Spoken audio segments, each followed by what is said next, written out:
Ako muli, para ako nagdadrama, ano. Pero ako ay humihingi ng tulong sa mga kababayan ko dyan.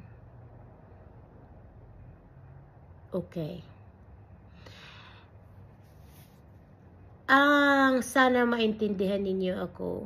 Alam mo, may tinitingnan ako dito na gusto kong kainin kaya nawawala sa isipan ko.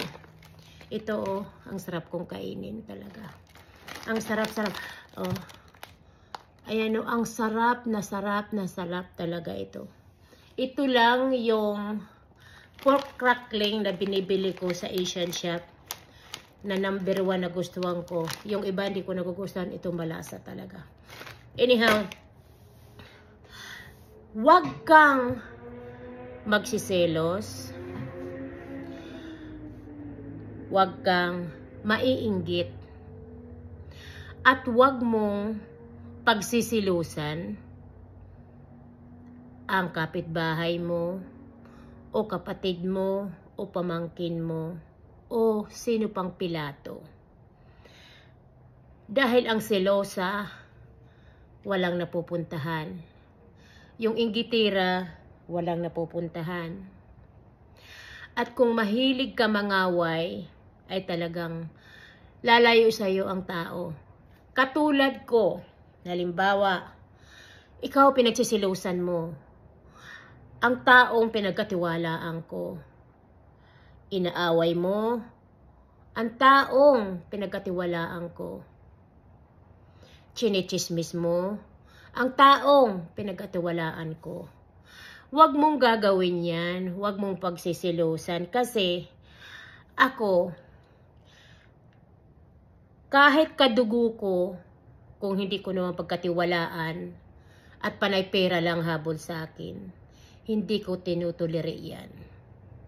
Ngayon, bakit nga ba ako nagtiwala sa ibang tao na hindi ko kadugo? Dahil yun, sa ibang mga kamag-anak ko, na nawala ako ng gana sa kanila dahil tuwing utos ko na para naman sa kanila yan, ay kailangan ko pang bayaran. Na hindi ko naman hindi naman, pinadalhan ko na ng pera, inutusan ko na ano dapat nilang gawin sa sarili nila.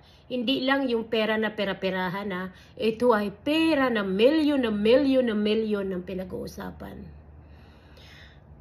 Nawala ako ng gana. Kaya ito mga kababayan, sinasabi ko sa inyo, hindi yan kasabihan, pwerking kamag-anak mo, o kapitbahay mo, o kadugo mo, ay iyan ay tapat na sa'yo.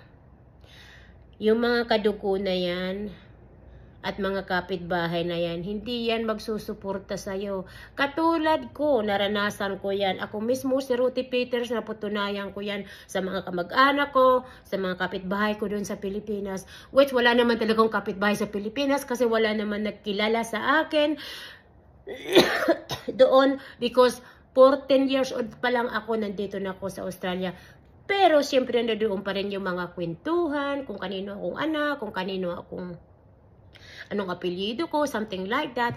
Nandiyan dyan pa rin ang mga ninono at saka yung mga bagong tao ba? Ang sabi doon. Yun, mga bagong panganap. Mga generation. Correct, mga generation. So, kaibigan, ang sinasabi ko sa inyo, kahit sa ilang bansa, kahit sa ang bansa, talagang sakit ng Pilipino yan na mga siloso, silosa, inggitera, at ichichismis ka pa. Kasi, kaya ako nasabi yon, hindi ko nila lahat ha, kaya ako sinabi yon kasi sa aking karanasan. Patawarin niyo ako mga kababayan, ako si Ruthie Peters, kung nagkapagsalita ako, dahil naranasan ko yan.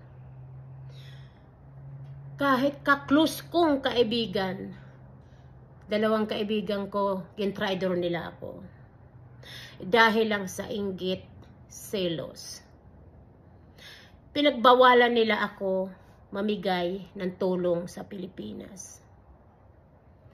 Ang sabi ko, hindi ko ihihinto ang pagtulong ko sa Pilipinas. Sa taong may respeto sa akin. At saka may respeto din ako sa kanila. Iyon ang kasabihan na hindi nakukuha sa dugo. It's not about the blood, your relation, or it's your friends, or something like that. It's not the personality. It's not the nationality. Kasabihan ni Adaw, opposite na lang sinasabi ko. Nagbibiro lang ako, kaibigan. Ha? Mga kaibigan, nagbibiro lang ako. So maraming salamat sa nakikinig. At kaya, ganun lang talaga ako. Kapag ako nasasaktan, talagang idinadaan ko na lang sa social media. Sa inyo ko lang naipapalabas ang nasa loob ko. Maraming salamat mga kaibigan.